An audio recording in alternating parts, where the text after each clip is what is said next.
शांति। 9/7/2026 गीत है ओम नमः शिवाय।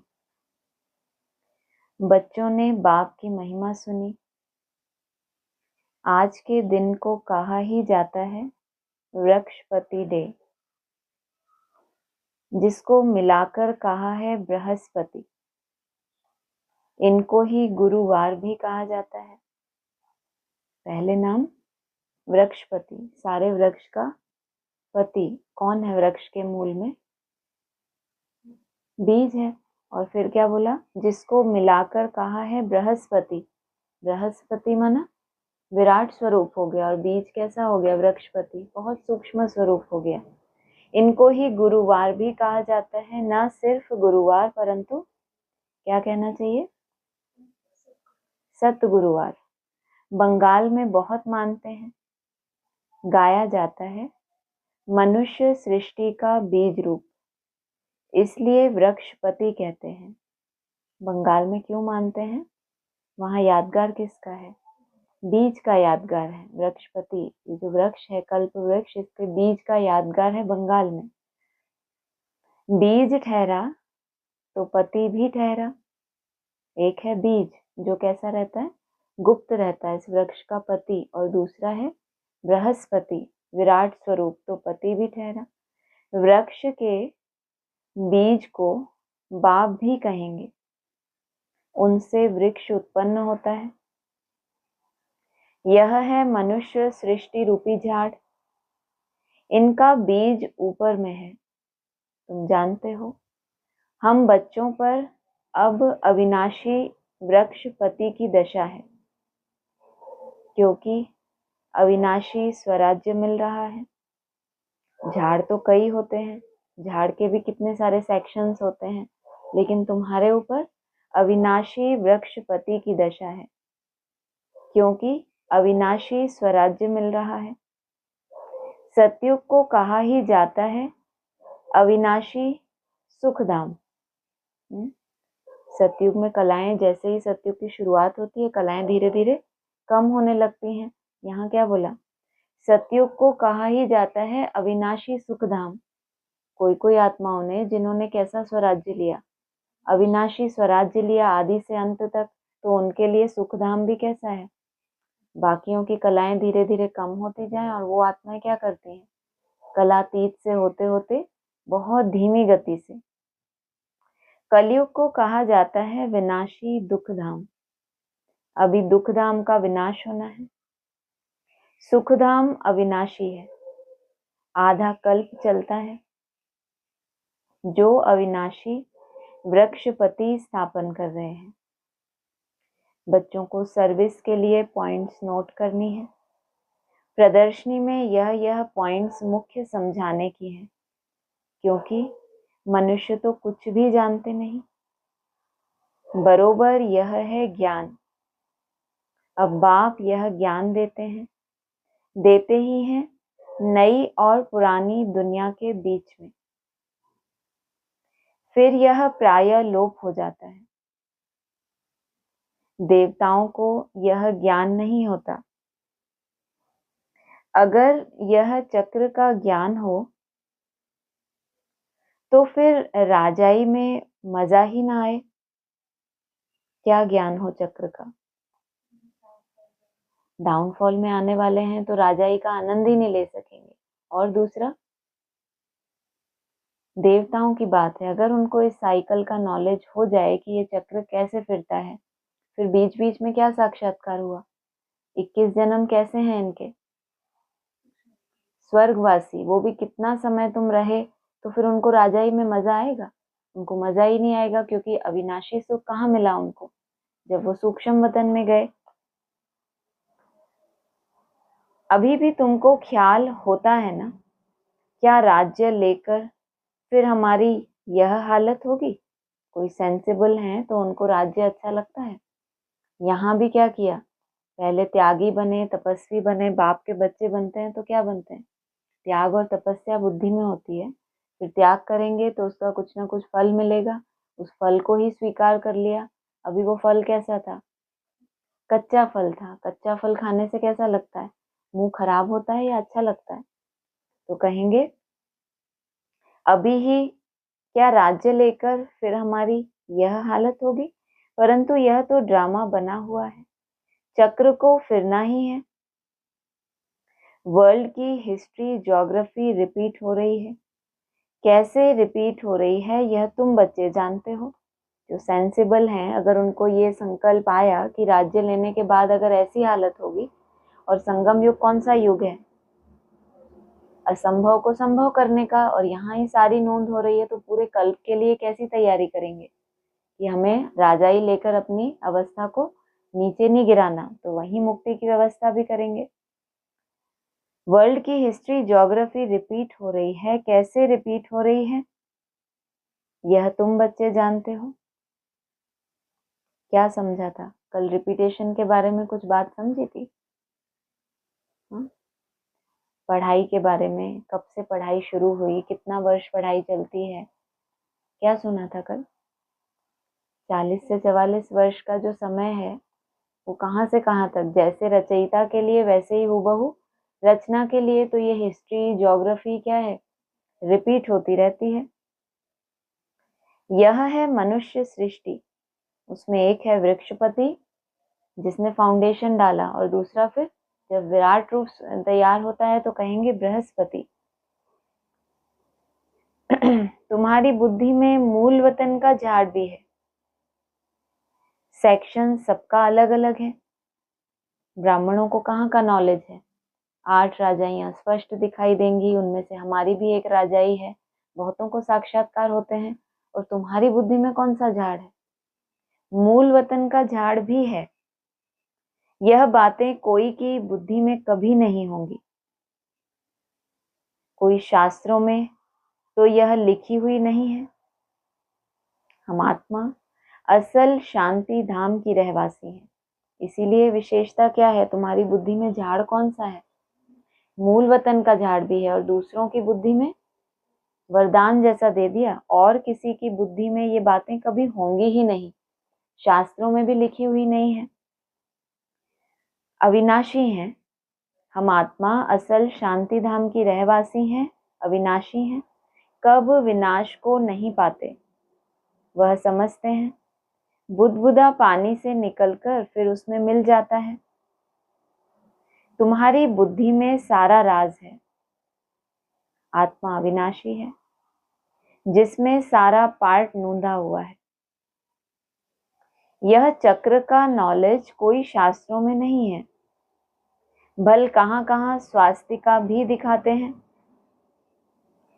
चक्र की सिर्फ ऐसे ऐसे लकीर लगा देते हैं, जिससे सिद्ध होता है कि अनेक धर्म थे।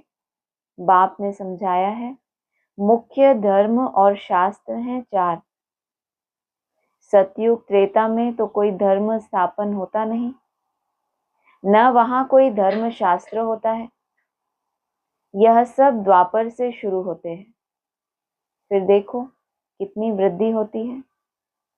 अच्छा, गीता कब सुनाई गई? बाप कहते हैं मैं कल्प के संगम युगे ही आता हूँ। पीछे क्या बताया? कब सुनाया भगवान ने ज्ञान? नई दुनिया और पुरानी दुनिया के बीच में। बाप कहते हैं मैं कल्प के संगम युगे ही आता हूँ। उन्होंने फिर कल्प अक्षर निकाल सिर्फ संगम युगे युगे लिख दिया है। कल्प को जानते ही नहीं। चक्र की नॉलेज जब शास्त्र अर्थात मुरली, जब तक एडवांस नॉलेज में चक्र को डिटेल में नहीं समझाया गया। यहाँ कैसे हूबहू ये रिपीट होता है, कैसे शूटिंग पीरियड है। शास्त्रों में कलयुग से द्वापर की आयु दुगनी, त्रेता की तिगनी, ये सब कहाँ आया? एडवांस नॉलेज मिली तब जाकर फिर चक्र को हूबहू नई दुनिया में क्या किया, उसको एज इट इज टैली किया। ऐसे नहीं कि त्रेता के अंत द्वापर आदि के संगम पर इस्लाम धर्म स्थापन हुआ। संगम पर केवल कौन सा धर्म स्थापन होता है? आदि सनातन देवी देवता धर्म। इसलिए नॉलेज भी कहाँ दिया? पुरानी और नई के बीच में। ऐसा नहीं पुरानी दुनिया वाले कहें कि हमको तो मिली ही नहीं। जब संपूर्ण नई दुनिया बन गई वहीं जाकर ये नॉलेज दी ताकि ये और ऊंची स्टेज में जाए, तो बीच में दी। ऐसे नहीं त्रेता के अंत द्वापर के आदि के संगम पर इस्लाम धर्म स्थापन हुआ, नहीं, कहेंगे द्वापर में स्थापन हुआ। यह संगम का सुहावना समय है जिसको कुंभ कहते हैं। कुंभ संगम को कहा जाता है। यह है आत्माएं और परमात्मा के मिलन का संगम। यह रूहानी मेला संगम पर ही होता है। उन्होंने पानी की गंगा का नाम बाला कर दिया है। ज्ञान सागर पतित पावन को जानते ही नहीं। उसने कैसे पतित दुनिया को पावन बनाया, कोई शास्त्रों में है नहीं। क्या पुकारा भक्तों ने, हे पतित पावन आओ। और मुरलियों में क्या बताया, बिना पावन बने तुम परमधाम जा नहीं सकते। बाप आते ही हैं तुमको पतित से पावन बनाने। लेकिन क्या बोला, उसने कैसे पतित दुनिया को पावन बनाया, यह कोई भी शास्त्रों में है नहीं। विधि क्या होगी, कितना समय लगेगा, किस युक्ति से जाएंगे और उसमें क्या क्या लीकेज होगी, तो यात्रा फिर क्या हो जाएगी, फिर खंडित हो जाएगी। इसलिए अमरलोक की यात्रा कितनी लंबी है और किसी को जानकारी ही नहीं। कैसे पतित दुनिया को पावन बनाया, दुनिया कैसे पावन बनती है, ईंटों का मकान पावन बनता है, दुनिया बनती किन से है, आत्माओं से। अब तुम बच्चों को बाप कहते हैं, मामे कम याद करो। देह के सब धर्म त्यागो, किसको कहते हैं, आत्माओं को।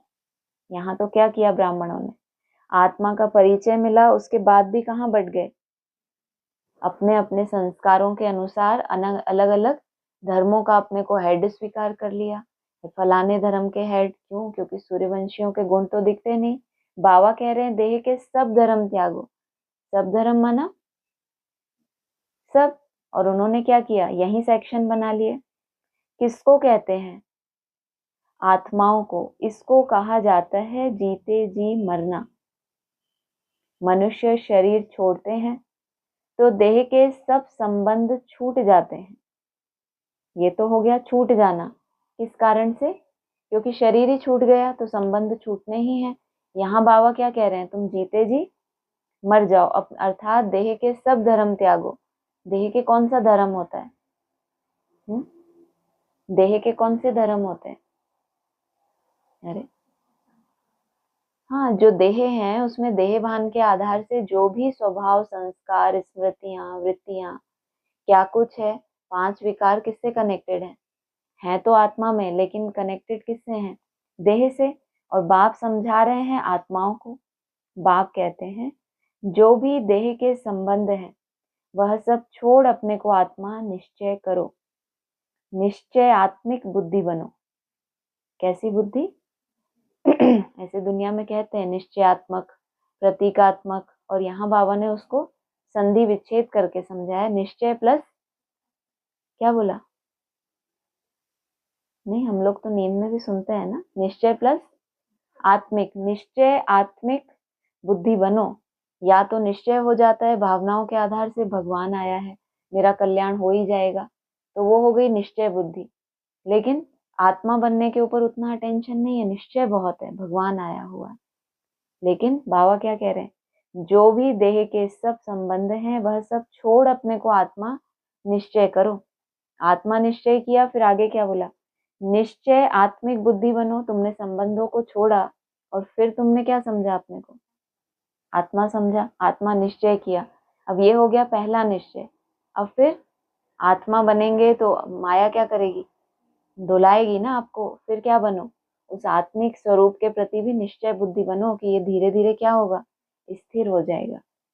जितना जास्ती याद करेंगे तो बृहस्पति की दशा होगी। जांच करो, हम शिव बाबा को कितना याद करते हैं। और बच्चे क्या कहते हैं, हम 2 घंटा 6 घंटा, कोई कोई बच्चे ज्यादा कॉन्फिडेंस में क्या कहते हैं, हम तो निरंतर बाप को ही याद करते हैं। बाबा क्या कह रहे हैं, अपनी जांच करो। अगर जास्ती याद करेंगे तो निशानी क्या बताई, जितना जास्ती याद करेंगे तो क्या होगा? कहते हैं भगवान आता है तो गूंगे भी बोल पड़ते हैं, इसलिए मैं टेस्ट कर रही थी कि बोलते हैं कि नहीं। क्या होता है? बृहस्पति की दशा बैठेगी, याद से ही कट निकलती जाएगी। कट निकलती है तो क्या होता है? और कट लगी हुई होती है तो क्या होता है? लोहे के ऊपर जंग होती है तो क्या होता है? चुंबक सामने रख दो तो भी वो उसको खींचेगा नहीं, और अगर कट उतर रही है तो क्या होगा? कट निकलती जाएगी और तुमको खुशी होगी। तुम महसूस कर सकते हो हम आत्मा कितना बाप को याद करते हैं। सोचो, कहाँ कहते हैं हम तुम बाप, तो हम तो हैं ही बाप के। बाबा ही बताते हैं ना, बच्चे कैसे कैसे दलीलें देते हैं याद के लिए। जब बाबा बोलते हैं क्या कहते हैं? सरेंडर हो जाते हैं तो उनको क्या नशा रहता है? हम तो हैं ही बाबा के। बाबा कहते हैं नहीं, इससे कुछ नहीं होगा, फिर अंदर वाले रह जाएंगे और बाहर वाले ले जाएंगे। आत्मा ये बोला, हम आत्मा कितना बाप को याद करते हैं। अगर तुम महसूस कर सकते हो हम आत्मा कितना बाप को याद करते हैं। अगर कम याद करेंगे तो कट भी कम निकलेगी और खुशी भी कम रहेगी। तो खुशी पहले से बढ़ रही है या खुशी पहले से कम है? बढ़ रही है। सबकी बढ़ रही है, खुशी बढ़ रही है। पद भी कम पाएंगे, आत्मा ही सतो रजो तमो बनती है। इस समय का ही गायन है। गोप गोपियों के अतीन्द्रिय सुख का यात्रा कहाँ से शुरू कराई? गोप गोपियों के आ गया अतीन्द्रिय सुख। और शुरुआत कहाँ से की थी? देह के सब धर्म छोड़ो। आत्माओं को कहते हैं बाप, देह के सब धर्म छोड़ो, अपने को आत्मा निश्चय करो। फिर निश्चय आत्मिक बुद्धि बनो। और फिर क्या होगा? जितना जास्ती याद करेंगे तुम्हारी कट निकलेगी, खुशी रहेगी। ये पूरे स्टेप्स है ना। और अभी कहाँ पहुंचे? इस समय का ही गायन है गोप गोपियों के अतीन्द्रिय सुख का। और ब्राह्मण क्या कहते हैं? यहाँ की बात थोड़ी है, यहाँ किसी का शरीर सतो प्रधान हो ही नहीं सकता। आत्मा सतो प्रधान बन भी जाए तो भी अब किसी के शरीर में खिटपिट लगी पड़ी है तो वो अतीन्द्रिय सुख का अनुभव करेगा। अतीन्द्रिय माना इंद्रियों से एकदम पार, कितना हल्कापन होना चाहिए तब जाके वो डिटैच अवस्था का अनुभव करे। और कुछ भी याद नहीं पड़ता सिवाय बाप के, तब ही खुशी का पारा चढ़ेगा। हमारे ऊपर बृहस्पति की दशा अथवा सतगुरु की दशा है। और जितना याद करेंगे, ऊपर क्या बोला? बृहस्पति की दशा होगी। और उसकी निशानी क्या बताई यहाँ पे? हाँ, और कोई याद नहीं पड़ेगा, तभी खुशी का पारा चढ़ेगा। फिर कभी खुशी गुम हो जाती है तो कहते हैं बृहस्पति की दशा बदल राहु की बैठी है। बृहस्पति से नीचे शुक्र भी तो है। उसके बाद फिर बुध है, मंगल है, शनि है, सीधा कहाँ पहुंचे? सीधा राहु के पास पहुंच गए। क्यों? क्योंकि राहु के पास क्या है? बुद्धि बहुत है। तो क्या करेगा? निश्चय आत्मिक बुद्धि। क्यों बोला? संशय कहाँ आता है? भावना वाले होते हैं वो भी फिर भी क्या करते हैं? माताओं कन्याओं में भावनाएं बहुत होती हैं, पुरुषों में भी होती हैं। तो भावनाओं के आधार से क्या होता है? निश्चय बुद्धि होके चलते रहते हैं। जिनके पास, जिनको बृहस्पति की दशा भी मिली हो लेकिन अगर उसमें संशय आया, निश्चय आत्मिक बुद्धि नहीं बने, तो क्या होगा? राहु की दशा बैठती है। कोई बहुत साहूकार होते हैं, कोई सट्टा लगाया, यह दिवाला निकला। भारत में ही जब ग्रहण लगता है तो कहते हैं दे दान तो छूटे ग्रहण। तुम्हारा देवी देवता धर्म भी 16 कला संपूर्ण था, उनको ग्रहण लगा हुआ है। राहु की दशा बैठती है, इसलिए देवताओं के आगे जाकर गाते हैं आप सर्वगुण संपन्न, हम पापी कपटी हैं। क्यों? क्या किया इन्होंने? ऊपर ऊपर क्या बताया? बहुत साहूकार थे पहले, फिर इन्होंने क्या किया? सट्टा लगाया। मतलब क्या होता है? हाँ, कोई ना कोई दांव लगा दिया। ऐसा किसी ना किसी शॉर्टकट लेने का सोचा। सट्टा लगाना माना क्या करते हैं? शॉर्टकट है ना पैसा कमाने का, जहां तक मुझे पता है। तो क्या किया उन्होंने? कोई शॉर्टकट मिल जाए कि हम एकदम से क्या हो जाएं, डिटैच हो जाएं, तो शॉर्टकट ढूंढा और पूरा ही क्या हो गया? अपनी बुद्धि लगाई, श्रीमत, और फिर हो गई मनमत। तो फिर क्या करना पड़ा इनको? देवताओं के आगे जाकर गाते हैं कि आप क्या हो। हाँ, आप स्लो थे और स्टडी थे, आपने कोई शॉर्टकट नहीं ढूंढा। आपने क्या किया, श्रीमत अनुसार कदम पे कदम रख के क्या बने, आप सर्वगुण संपन्न बन गए। अभी तुम समझते हो राहु का ग्रहण लगने से सब काले बन गए हैं। चंद्रमा की पिछाड़ी में लकीर जाकर रहती है। बाप भी समझाते हैं, तुम देवी देवताओं के भी चित्र हैं। गीता ही आदि सनातन देवी देवता धर्म का शास्त्र है, परंतु यह अपने धर्म को नहीं जानते। रिलीजियस हेड्स की कॉन्फ्रेंस करते हैं, तुम वहां भी समझा सकते हो। ईश्वर सर्वव्यापी तो है नहीं, वह तो बेहद का बाप है। बच्चों को आकर वर्षा देते हैं। साधु संत आदि को तो वर्षा मिलता नहीं, तो मानेंगे कैसे। तुम बच्चों को ही वर्षा मिलता है, और साधु संत क्या करते हैं, क्या मांगते हैं भगवान से कि हमको मोक्ष मिले। उनको क्योंकि क्या नहीं मिलता, स्वर्ग का वर्षा नहीं मिलता उनको, बच्चों को आकर वर्षा देते हैं। साधु संत आदि को तो वर्षा मिलता नहीं, तो मानेंगे कैसे। तुम बच्चों को ही वर्षा मिलता है। मुख्य बात है ही यह सिद्ध करने की कि ईश्वर सर्वव्यापी नहीं है। शिव जयंती होती है, शिव जयंती कहो अथवा रुद्र जयंती कहो। ऐसा क्यों बोला, रौद्र रूप से तो कितना डरते हैं। रौद्र रूप माना संहारकारी रूप, तो एक तरफ शिव जयंती और दूसरी तरफ क्या है, रुद्र जयंती। वो बात एक ही है, क्योंकि टाइम एक ही है ना जब ये घट रही है। रुद्र यह ज्ञान यज्ञ रचते हैं, है तो शिव, वही गीता ज्ञान यज्ञ है। रुद्र भी यही है। रुद्र माना रौद्र रूप धारण किया। बाबा ने बताया है कि माँ बाप क्या करते हैं, बच्चों के नाज नखरे सहन करते हैं, लेकिन लास्ट में क्या होता है, जब सतगुरु का पाठ होता है तो वो कोई नाज नखरे सहन नहीं करता, तो वो कैसा रूप हो गया, रुद्र ज्ञान यज्ञ रचा। इसमें क्या करना पड़े, स्वाहा करना पड़े। है तो शिव, वही गीता ज्ञान यज्ञ है, जिससे विनाश ज्वाला प्रज्वलित हुई है। प्रैक्टिकल में तुम देखते हो कैसे निराकार बाबा ने रुद्र ज्ञान यज्ञ रचा है कैसा वो बाबा, निराकार है, नाम क्या है उसका, शिव, अर्थात सदा ही कल्याणकारी है। कितना मीठा है, प्यार का सागर है। और यहाँ क्या बोला, कैसे प्रैक्टिकल में तुम देखते हो कि कैसे निराकार बाबा ने रुद्र ज्ञान यज्ञ रचा है। माना स्टेज भी कैसी चाहिए, ज्वाला रूप स्टेज बनाना। माना क्या किया, अभी तक तो ढीले ढाले चल रहे थे मान लो पुरुषार्थ में, इसलिए बाबा अव्यक्त वाणी में कहते हैं अपने आसुरी संस्कारों के प्रति कौन सा रूप धारण करो, हाँ, ज्वाला स्वरूप या काली रूप धारण करो। वहां पे शीतला नहीं बनना, अपने आसुरी संस्कारों के लिए कौन सा रूप चाहिए, काली रूप का हो या रौद्र रूप का हो। तो यहाँ क्या कहें, भगवान ने निराकार बाबा ने लास्ट में क्या किया, रुद्र ज्ञान यज्ञ रचा, वहां पर ज्वाला प्रज्वलित की। प्रैक्टिकल में तुम देखते हो साकार तो कुछ कर ना सके। अगर साकार को इतना बड़ा ट्रांसफॉर्मेशन करना होता तो इतने जन्मों में क्या होता, कर लेते। वहां तो क्या करते हैं, अपने ही मोक्ष के लिए पुरुषार्थ करते रहते हैं। यह बेहद का यज्ञ है, इसमें सारी पुरानी दुनिया स्वाहा होनी है। बाकी तो वह सब है जिस्मानी यज्ञ। कितना रात दिन का फर्क है। जिस्मानी यज्ञ होता है तो क्या अर्पण करते हैं उसमें,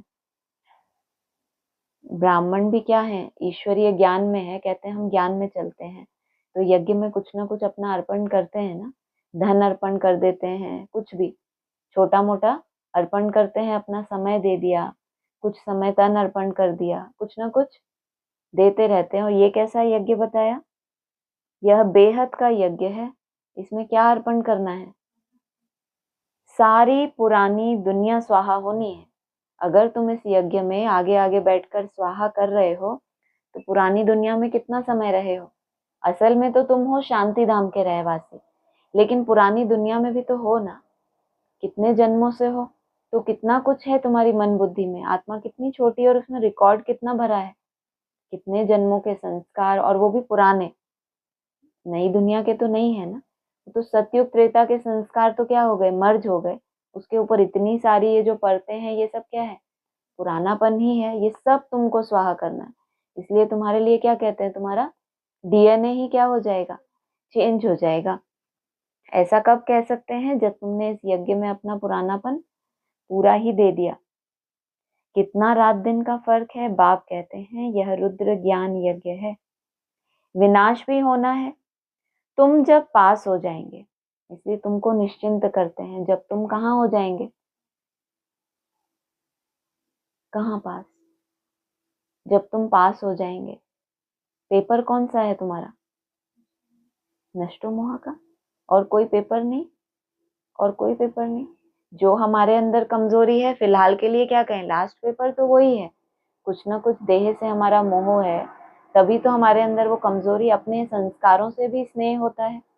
हाँ, भगवान भी उतर आए कहते हैं, तो भी हम ये बात नहीं मानेंगे। कोई कोई बात बाबा मुरलियों में कितने सालों से समझाते हैं, लेकिन हमारी बुद्धि उसको एक्सेप्ट करती है।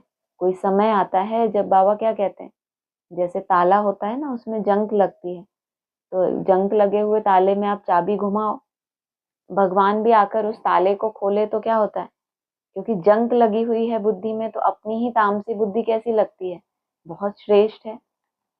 तो क्या कहेंगे, कितना रात दिन का फर्क है। तुम जब पास हो जाएंगे, पूरा योगी और ज्ञानी बन जाएंगे, तो फिर तुम्हारे लिए नई दुनिया स्वर्ग चाहिए। क्या बोला था, कल परसों भी आया था ना मुरली में, जब आत्मा बाप को याद करती है तो क्या होता है, ज्ञान आ जाता है उसके पास। तो तुम पूरा योगी और पूरा ज्ञानी बन जाएंगे, फिर तुम्हारे लिए नई दुनिया स्वर्ग चाहिए, नरक का जरूर विनाश चाहिए। राजस्व अश्वमेध अक्षर भी ठीक है, घोड़े को स्वाहा करते हैं। वास्तव में है तुम्हारा यह रथ, एक दक्ष प्रजापति का भी यज्ञ रचते हैं। उसमें क्या हुआ, उसमें क्या स्वाहा हुआ था, दक्ष प्रजापति ने यज्ञ किया तो उसमें क्या स्वाहा हुआ, और खुद का ही सिर स्वाहा हो गया। तो यहाँ भी तो बोला घोड़े को स्वाहा करते हैं, वहां पे तो क्या दिखाया, हाँ, वो बकरे का शीश उनको दिया गया। वास्तव में है तुम्हारा यह रथ, एक दक्ष प्रजापति का भी यज्ञ रचते हैं।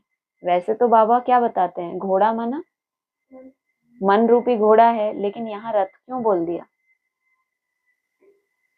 अरे इतना आसान है, आत्मा के साथ साथ तुम शरीर को भी क्या कर रहे हो, स्वाहा, हड्डी हड्डी दधीची ऋषि मिसल स्वाहा करना। तो जब क्या करते हैं पांडव, ऊंची स्टेज पर जाकर गल मरे, तो जब रिज्यूविनेट करेंगे तो हड्डी हड्डी क्या होगी।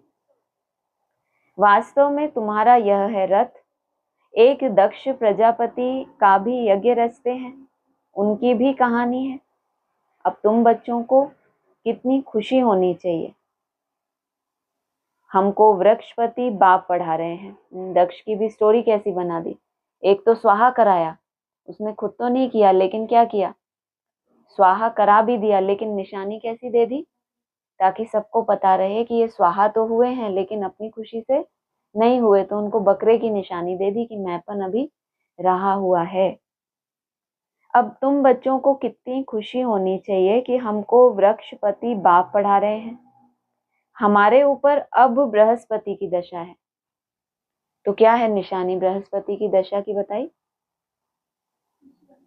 खुशी होनी चाहिए कि हमारे ऊपर हमको वृक्षपति बाप पढ़ा रहे हैं। फिर दूसरा, बाप ने तो पढ़ाई पढ़ाई, टीचर ने, जो इस वृक्ष का बीज है, उसने क्या किया, टीचर ने हमको पढ़ाई पढ़ाई, और उसके बाद दशा कौन सी, क्योंकि जब टीचर पढ़ाई पढ़ाई तो टीचर ने कितना नॉलेज दे दिया, कितने धर्मों का वर्गीकरण की सेवा किसने की, बीकेज में थे तब जानते थे क्या, कितने धर्म, इनके बीज, आधारभूत, कुछ जानते थे, कुछ भी नहीं जानते थे। जब ये वर्गीकरण की सेवा हुई तो चेहरे भी सामने आएंगे ना। और तुम्हारे ऊपर उन सब में से क्या बैठी, बृहस्पति की दशा। हमारी अवस्था बहुत अच्छी है। फिर चलते चलते लिखते हैं, बाबा हम तो मूंझ गए हैं। ये क्या बात, अभी अभी क्या बोला, वृक्षपति बाप ने पढ़ाया हमको, फिर नेक्स्ट बृहस्पति की दशा बैठी, और अब हमारी अवस्था कैसी है, कैसी अवस्था बताई? अरे अवस्था बहुत अच्छी है। फिर चलते चलते लिखते हैं, क्योंकि चलते ही रहे। अभी भी ब्राह्मणों से पूछो तो क्या कहते हैं, हम ज्ञान में चलते हैं। याद की तो बात ही छोड़ो, ज्ञान में भी निश्चय बुद्धि होके धारणाओं में चलते रहें तो भी बहुत बड़ी बात। बाबा हम तो मूंझ गए। पहले हम बहुत खुशी में थे, अब पता नहीं क्या हुआ है। अब इस पता नहीं का जवाब कौन दे इनको? कौन देगा? मुरली इनको क्या जवाब देगी? पता नहीं क्या हुआ। यहाँ आकर बाप का बनना बड़ी यात्रा है। ये किनकी बात कर रहे हैं? नहीं नहीं, हाँ, जो यहाँ आकर बाप की दशा में बैठ गए, यहाँ आकर बाप का बनना ये बहुत बड़ी यात्रा है। इनकी एक बताई इन्होंने कि ये पहले बहुत खुशी में थे, बहुत महिमा की इन्होंने, फिर बाद में क्या हुआ, कंफ्यूज हो गए कि ये क्या हो गया। क्यों? क्यों ऐसा? अरे आप लोगों को पता नहीं क्या होता है? इतनी ऊंचाई पे जाना है तो जितना आगे बढ़ेंगे तो एग्जाम बड़ा होगा या छोटा होगा? कभी गेम्स खेले हैं तो गेम में लेवल 1, लेवल 2, लेवल 3 होता है, तो क्या करते हैं? हाँ, कोई कोई तो क्विट कर देते हैं कि बस हम इससे ज्यादा नहीं। वो बनते हैं ना, कौन बनेगा करोड़पति, वहां से अगर टपके ऊपर से तो वो कहते हैं नहीं नहीं इससे आगे नहीं जाएंगे।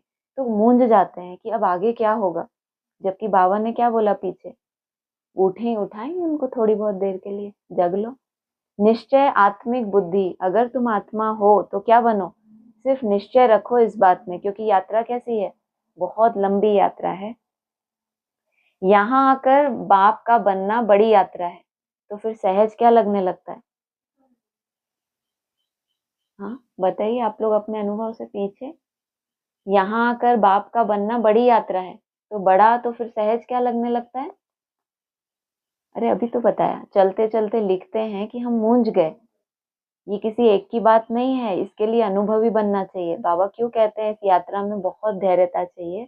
ऐसे ऐसे तूफान आएंगे, बाबा मुरली में पहले कहते थे, तो हम सोचते थे इसका मतलब क्या है, कि तुम्हारा स्वर्ग का सारा नशा ही गोल हो जाएगा। कभी तुम कहते थे सबको कि हम आत्मा हैं, ये दुनिया मिट जाएगी। अरे क्लाइमेट चेंज देखो कैसा हो रहा है, तो फिर क्या होगा, कोई बचेगा उसमें? प्रकृति कितनी बलवान है, और प्रकृति को जीतने के लिए क्या चाहिए? प्रकृति से ऊपर कौन है? आप बताओ, प्रकृति से ऊपर कोई है? प्रकृति पति है, वो कौन है? भगवान है, दुनिया भी मानती है। अब प्रकृति जिन्होंने भगवान की याद में अपना समय सफल किया, प्रकृति उनका कुछ बिगाड़ सकती है उसमें ताकत? प्रकृति रचना है ना, किसका संहार करेगी? जो उससे डिस्कनेक्टेड है, जो भगवान की ही गोद में है, उसकी ही छत्र छाया में है। उन्होंने अपने मन के विचारों को कैसा बनाया, जैसा भगवान चाहता है वैसा बना लिया, तो प्रकृति उनका अहित कभी कर नहीं सकती। उनके लिए क्या है, वो पालना करती है। तो कहा यहाँ आकर बाप का बनना ये बड़ी यात्रा है। वहां तीर्थ यात्राओं पर जाते हैं तो कितने पैसे खर्च करते हैं, वो तो तीर्थ हो गया। जैसे जो बाहर से आते हैं, तीर्थ किया, बाबा के घर में रहे या रिफ्रेश हुए और फिर वापस चले गए। अब यहाँ तो दान करने की बात नहीं, इसमें कुछ भी पैसा खर्च नहीं करना। वह है जिस्मानी यात्राएं, तुम्हारी है रूहानी यात्रा। जिस्मानी यात्रा से फायदा कुछ भी नहीं। गीत में भी है ना, चारों ओर लगाए फेरे, फिर भी जन्म जन्मांतर दूर रहे। क्यों ऐसा हुआ? जिस्मानी यात्रा से कुछ भी फायदा नहीं। वो तो कहते हैं कि हमारे प्राण भी छूटे तो किसी तीर्थ पे जाके छूटे, और बाबा कह रहे हैं जिस्म को वहां ले गए उससे कुछ भी फर्क नहीं पड़ता। क्यों? हाँ, स्थान बदल दिया, लेकिन आपका जो मन है, आपकी जो वृत्तियां हैं वो कैसी हैं? भगवान के आगे जाकर कहते हैं तुम मात पिता हम बालक तेरे। हम आपस में क्या हो गए, भाई बहन, फिर विकारी बनते हैं तो क्या हो गया, मन तो वही पुराना है। तो भगवान के आगे गए, जिस्म को मंदिर में ले गए, भगवान की बहुत महिमा की, और यात्रा कौन सी है? कहाँ जिस्मानी यात्रा और कहाँ फिर रूहानी यात्रा। चारों ओर लगाए फेरे, फिर भी जन्म जन्मांतर दूर रहे। जब तक क्या नहीं हुआ, हाँ, जब तक वो समय नहीं आया जब बाप हमें खुद आकर ये बताए कि तुम मेरे नजदीक कैसे आओगे, तुम्हारे और मेरे बीच की दूरी क्या है। अब तो पता चल गया दूरी क्या है भगवान के और हमारे बीच की। अभी तक पता ही नहीं चला। अरे हम जो हमारा जो मन है, देह तो हमने चलो कितनी बार देह बदलते रहे, देह तो हर जन्म में कैसी मिली, सतो प्रधानी मिली, मतलब बीज जैसा था उसी अनुसार मिली, लेकिन बदलती रही ना। अगर देह को गंगा स्नान कराने से उसके पाप धुल जाते तो वो देह तो मिट गई और फिर आपको नई देह मिल गई। लेकिन वो जो आत्मा है पाप करते करते आई है उसी अनुसार देह भी वैसी मिल रही है। तो जन्म जन्मांतर क्या किया, चारों तरफ लगाए फेरे, फिर भी जन्म जन्मांतर दूर रहे।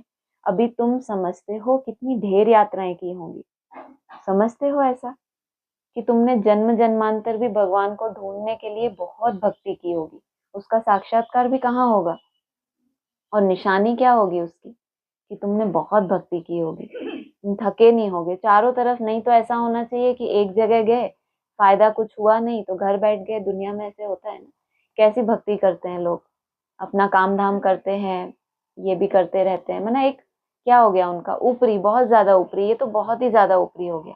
और तुम्हें अपने अंदर से ये याद आता है कभी कि कितने जन्म मैंने भक्ति की है उसको ढूंढने के लिए, याद आता है? कभी नहीं याद आता। बहुत अच्छा, वो स्मृति होनी चाहिए। जितना जितना हम अपने स्वरूप में टिकते हैं, आत्मा में क्या है, पूरा रिकॉर्ड भरा हुआ है। तो वो जो प्यास है, कभी कभी ऐसा नहीं लगता आपको कि हम अपना अपना यहाँ का जीवन देख लो, किसी के जीवन में कोई बहुत दुख नहीं है, बचपन से छोटी एज से आपको ज्ञान मिल गया, आप समर्पित हो गए, आपके जीवन में कोई दुख नहीं है, कभी ज्यादा ऐसा कुछ बंधन नहीं, कुछ नहीं, आराम से बाबा के घर में आनंद ले रहे हैं। फिर भी कभी कभी एक खींच उठती है अंदर से कि बस बहुत हो गया, अब घर ले चलो। कोई दुख नहीं है, कोई तकलीफ नहीं है, कोई शारीरिक नहीं, मानसिक नहीं। फिर भी ऐसा क्यों होता है? अगर ऐसा होता है तो वो खींच होती है कि बस अब बहुत चक्कर लगा लिया, अब घर ले चलो वापस। अरे तुमको दुख क्या है, तुमने किया क्या, तुमने कौन से ऐसे बहुत बड़े पहाड़ तोड़े? वो तो आत्मा खुद अपने से पूछती है कि मैंने ऐसा किया क्या जो मैं भगवान से ये कह रहा हूँ। लेकिन अगर दिल से वो बात निकल रही है तो वो कितने जन्मों की प्यास है। प्यास कहाँ की है जो अब जाके अभी भी बुझी नहीं है, क्योंकि अभी बाप सन्मुख आ गया क्या? अभी तो वो अपनी समझ दे रहा है, पहले ज्ञान देता है, अपनी समझ देता है। अगर उस पढ़ाई में तुमने वो क्वालिफिकेशन धारण की, अगर तुम उस योग्य हो, मुझे जानना सहज है लेकिन देखना बहुत मुश्किल है। तो कहा कितनी ढेर यात्राएं की होंगी, कहाँ ना कहाँ मनुष्य जाते जरूर है। हरिद्वार में गंगा जी पर जरूर जाते हैं, पतित पावनी गंगा, समझते हैं ना? अब वास्तव में तुम हो सच्ची सच्ची ज्ञान गंगाएं। तुम्हारे पास भी बहुत आकर ज्ञान स्नान करते हैं। बाबा ने समझाया है सतगुरु एक ही है, सर्व का सदगति दाता, सिवाय एक सतगुरु के और कोई गुरु नहीं। बाप कहते हैं मैं तुमको कल्प कल्प संगम युग पर आकर सदगति दे पुजारी से पूज्य बनाता हूँ। फिर तुम पुजारी बन दुखी बन जाते हो, यह भी अभी पता पड़ा है। बरोबर हमारा आधा कल्प राज्य चलता है, फिर द्वापर में हम सो देवी देवता वाम मार्ग में चले जाएंगे। जब रावण राज्य शुरू होता है तब से ही वाम मार्ग शुरू होता है, उनकी भी निशानियां हैं। जगन्नाथ के मंदिर में जाओ तो अंदर काली मूर्ति है, बाहर में देवताओं के गंदे चित्र हैं। उस समय अपने को भी थोड़े ही समझ में आता था कि क्या है। विकारी मनुष्य विकारी दृष्टि से देखेंगे तो समझते थे देवताएं भी विकारी थे। यह लिखा हुआ है देवताएं वाम मार्ग में जाते हैं, ड्रेस भी देवताओं की दी है। यहाँ भी देलवाड़ा मंदिर में जाओ तो ऊपर में स्वर्ग लगा हुआ है, नीचे तपस्या में बैठे हैं। कहाँ? जगन्नाथ का मंदिर और दूसरा फिर देलवाड़ा मंदिर। देलवाड़ा मंदिर में क्या दिखाया? तपस्या दिखाई और बोल लिया करो। हाँ, नीचे तपस्या कर रहे हैं, नीचे राजयोग की तपस्या है, ऊपर स्वर्ग और जगन्नाथ मंदिर में गंदे चित्र दिखा दिए। और ड्रेस कैसी दिखाई? देवताओं की, क्योंकि ताला कौन सा लगा है बुद्धि के ऊपर? गॉड रेस का ताला। और गॉड पढ़ाता किनको है? जानवरों को पढ़ाएगा क्या? कुछ ना कुछ मनन चिंतन है, जिनको देवता बनने का जिनका लक्ष्य है उनको ही पढ़ाएगा ना। तो ड्रेस कैसी दे दी? इनको भी ये नशा था कि हम उतने पावन बनेंगे, लेकिन बुद्धि में ताला लग गया। तो है कौन सा? जगन्नाथ मंदिर। और दूसरा देलवाड़ा मंदिर, बाबा कहते हैं तुम्हारा यादगार है। नीचे तुम तपस्या में बैठे हो, कहाँ बैठे हो अभी? नीचे हो या ऊपर हो? नीचे तपस्या और ऊपर प्रैक्टिकल भी ऊपर, या सिर्फ हवा में ऊपर? प्रैक्टिकल भी ऊपर। इन सब राजों को और कोई जानते नहीं, बाबा का तो अनुभवी रथ है ना। तुम बच्चे अब समझ रहे हो, आत्मा और परमात्मा अलग रहे बहुकाल। तुम जो पहले अलग हुए हो, फिर तुम ही आकर पहले मिलते हो। सतयुग का फर्स्ट प्रिंस है श्री कृष्ण। श्री कृष्ण का बाप भी तो होगा ना। कोई गायन नहीं, लेकिन बाबा बता रहे हैं, तुमको तो पता होना चाहिए ना, क्योंकि जो किसी को नहीं समझ आता वो तुमको, बाबा कहते हैं, ऊपर बताया ना, ये सब राजों को और कोई नहीं जानता। जगन्नाथ मंदिर में क्यों दिखाया? देलवाड़ा किसका यादगार है? आत्माएं और परमात्मा। वैसे तो बाबा कहते हैं आत्मा परमात्मा अलग रहे बहुकाल। यहाँ क्या बोला? आत्माएं और परमात्मा अलग रहे बहुकाल। तुम जो पहले अलग हुए हो, फिर तुम ही आकर पहले मिलते हो। छोटा सा गांव होगा तो उसमें केवल एक ही होगा क्या? तो तुम ही पहले मिलते हो। श्री कृष्ण का बाप भी तो होगा ना। श्री कृष्ण के माँ बाप का इतना कुछ दिखाते नहीं, सिर्फ दिखाते हैं माथे पर रखकर नदी से उस पार ले गया। नदी कौन सी थी? यमुना नदी थी। तो बाप ने क्या किया? गोद में उठाकर क्यों नहीं ले गए? पानी ज्यादा था इसलिए। यमुना कैसी है? काली नदी बताते हैं, काली दह से ये पार करना है इसको। तो बच्चे के ऊपर क्या हो? खुद बाप तो क्या किया? बाप तो क्या था? नीलकंठ नाम पड़ा ना उन्होंने, तो गले में क्या धारण कर लिया? विष। उस दिन पॉइंट भी चल रहा था ना कि महादेव ने जब विष ग्रहण किया तो गले में क्यों रोक लिया? उनको लगा कि हमारे हृदय में तो कौन वास करते हैं? विष्णु। अगर वहां तक विष पहुंच गया तो नई दुनिया कैसे स्थापन होगी? तो उनकी तो सेफ्टी करनी है, इसलिए बच्चे को क्या किया? हाँ, डमरू तो बजाया, लेकिन बच्चों की कैसी सेफ्टी की? अगर ये एक बीज सुरक्षित रह गया तो इससे क्या होगा? नए झाड़ की स्थापना होगी। देलवाड़ा मंदिर भी तो बनाना है ना, जहाँ नीचे क्या हो? तपस्या हो, और ऊपर फिर वैकुंठ मिले इनको। तो बाप माथे पर रखकर नदी से उस पार ले गया। राजाई आदि कुछ नहीं दिखाई। किसकी? हाँ, बाप की भी राजाई कहाँ दिखाई? माथे पर ताज की जगह किसको रख लिया? ये बच्चा ही। अरे टोकरी मत बोलो, बच्चा बोलो। बच्चा बाप के सिर का क्या होता है? ताज। तो बच्चे को तो दे दिया विश्व की बादशाही का ताज, और बाप ने क्या धारण कर लिया? ये बच्चा ही क्या है? हमें लगता है वो बेताज बादशाह है। वो देखो ना, सिर पे रख के ले गए हैं तो उन्होंने दिखा दिया कि मेरे सिर का ताज कौन है। उनके बाप की महिमा क्यों नहीं है? अभी तुम जानते हो। इस समय श्री कृष्ण की आत्मा ने अच्छी रीति पढ़ाई पढ़ी है। और पढ़ाई किसने है? पढ़ाने वाले का कोई जिक्र ही नहीं। उसने तो पढ़ाई पढ़ी, तो जरूर किसी ने पढ़ाई भी होगी, जिस कारण माँ बाप से भी ऊंच पद पाया है। तुम समझते हो, हम श्री कृष्ण की राजधानी में थे, स्वर्ग में तो थे ना। फिर हम चंद्रवंशी बने, अब फिर सूर्यवंशी बनने के लिए श्रीमत पर चल पावन बन पावन दुनिया के मालिक बनेंगे। ये तो पहली बार सुना। सुना कुछ आप लोगों ने? शास्त्रों में व्यस्त थे। क्या बोला? तुम समझते हो, हम श्री कृष्ण की राजधानी में थे, स्वर्ग में तो थे ना। फिर क्या बने? चंद्रवंशी बने। वैश्य शूद्र नहीं बोला। और कहीं कहीं बाबा क्या कहते हैं? तुम देवता क्षत्रिय वैश्य, वैश्य तक रुकते हैं कहीं कहीं पर, कहीं कहीं शूद्र तक ले जाते हैं। यहाँ क्या बोला? फिर हम चंद्रवंशी बने, अब फिर सूर्यवंशी बनने के लिए शुरू हो गए। सिर्फ चंद्रवंश तक ही उतरे थे और फिर बैक जर्नी शुरू हो गई। माना चंद्रमा की बात होती है ना कि उसमें एक लीक रह जाती है, लेकिन है तो क्या वो चंद्रमा है, कोई और धर्मों का वो धर्म पिता तो नहीं है ना। तो फिर हम चंद्रवंशी बने, अब फिर सूर्यवंशी बनने के लिए श्रीमत पर चल, पावन बन पावन दुनिया के मालिक बनेंगे। ये उनकी बात है जो श्री कृष्ण की राजधानी के हैं, जिनके ऊपर फिलहाल क्या हो गया, दशा कौन सी आ गई, चंद्रवंश अर्थात शुक्र की, त्रेता में शुक्र की दशा है, सिर्फ त्रेता युग की स्टेज में है। वापस अब कहाँ आना है इनको, वापस सूर्यवंशी में जाना है। और हैं किसकी राजधानी के, श्री कृष्ण की राजधानी में थे, तो माना सूर्यवंशी राजधानी में थे। अब फिर सूर्यवंशी बनने के लिए श्रीमत पर चल, पावन बन पावन दुनिया के मालिक बनेंगे। हर एक अपनी अवस्था को देख सकते हो, अगर हम इस समय शरीर छोड़ दें तो किस गति को पाएंगे, हर एक समझ सकते हैं। जितना बाप को याद करेंगे उतने विक्रम विनाश होंगे। शरीर छोड़ दें तो किस गति को पाएंगे, शरीर क्यों छोड़ देते हैं, दुनिया में जो जीव घाती होते हैं, खुद का घात करते हैं, तो क्यों घात कर लेते हैं अपना, नहीं पाप तो चढ़ जाते हैं वो, अब उनका वो तकलीफ किस बात की है।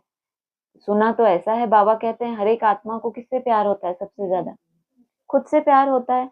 संबंधी मित्र सब पीछे, पहले क्या, मेरी देह। आत्मा का तो किसी को पता ही नहीं होता ना कि मैं आत्मा हूँ, वो लौकिक में किसी को पता होता है क्या, हर एक को खुद से प्यार होता है। खुद से प्यार होता है फिर खुद को ही खत्म कर लेता है, तो वो खुद है कौन, उसको पता नहीं है। लेकिन सोचो, स्वयं से प्यार है उसको, वो जो मन दुखी है उसका, उसके दुख को वो खत्म करने के लिए क्या किया उसने, अंतिम प्रयास, ये उसका अंतिम प्रयास है। लेकिन बाबा क्या कहते हैं, जिस अवस्था में शरीर छोड़ेंगे फिर गति क्या होगी, वैसी ही गति होगी। ऐसा नहीं कि अभी जैसा पुरुषार्थ कर रहे अंत मते हमारी ये गति हो गई, फिर जब आप नई शुरुआत करेंगे, ऐसा होता है ना, जब पुरुषार्थ करते हैं हीन भावना आती है, नीरसता आती है, छोड़ देते हैं, कि जब समय आएगा तो क्या होगा, क्या होगा, अपने आप हमें शायद कोई जंप मिल जाएगा, हमारा इतना पुण्य इकट्ठा है, फिर भी क्या करना पड़ेगा, जहां तक छोड़ा है, जितने घंटे की जितनी कलाएं धारण करके आप ठंडे बैठ गए, फिर आपको क्या करना पड़े, जब अगले जन्म लेने से भी कोई उसमें मार्जिन नहीं मिल रही।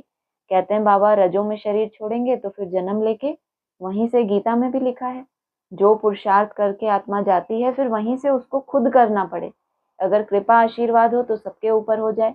ये हो सकता है कि बहुत आपने भोग ना भोग ली कर्म भोग में सोल के द्वारा, फिर जाके आपके पाप हल्के हो गए, फिर आप बाबा बाबा करना आपने शुरू कर दिया, तो कहेंगे ये समय की बलिहारी, कि समय ने ऐसे ऐसे पीसा आपको चक्की में कि वापस क्या हो गए, आपके भोग भोग के कुछ ना कुछ पाप भस्म हो गए। तो कहा जितना बाप को याद करेंगे उतने विकर्म विनाश होंगे। मनुष्य के ऊपर कोई आफतें या दुख आता है या देवाला निकालते हैं तो साधुओं का जाकर संग करते हैं।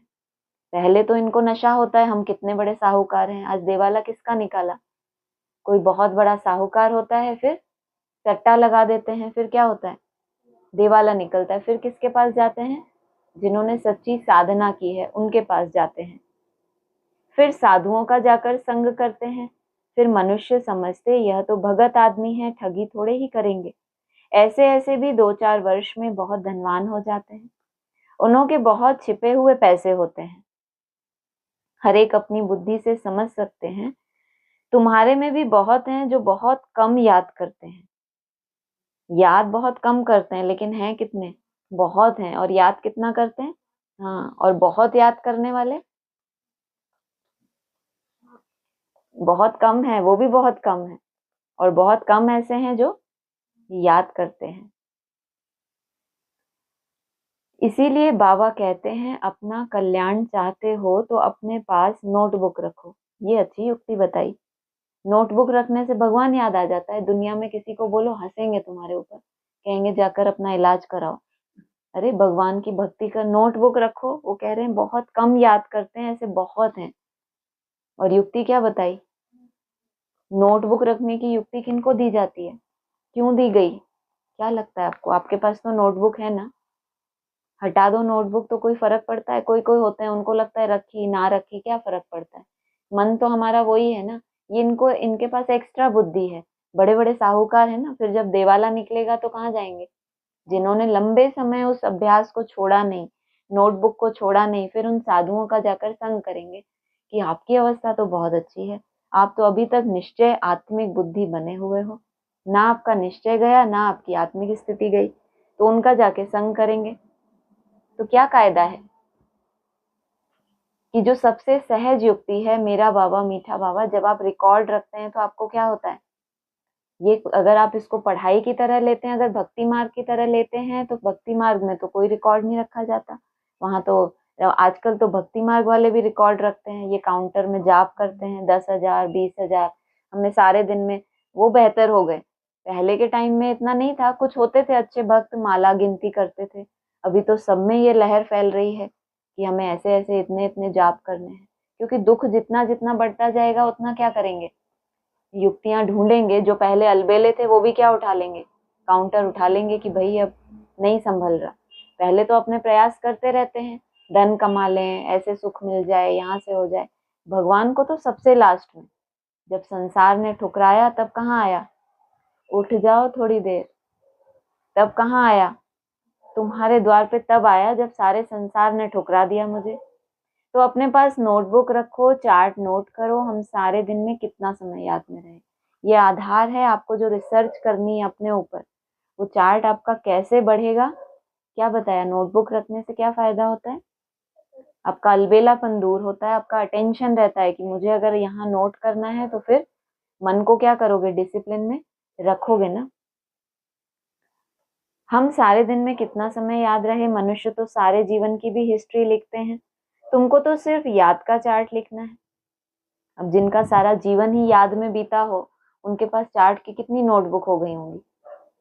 इसको क्या कहेंगे? पूरे जीवन की हिस्ट्री है इनके पास कि जब से ब्राह्मण बने हैं इन्होंने क्या किया है? नोटबुक। तो ये क्या बनेंगे?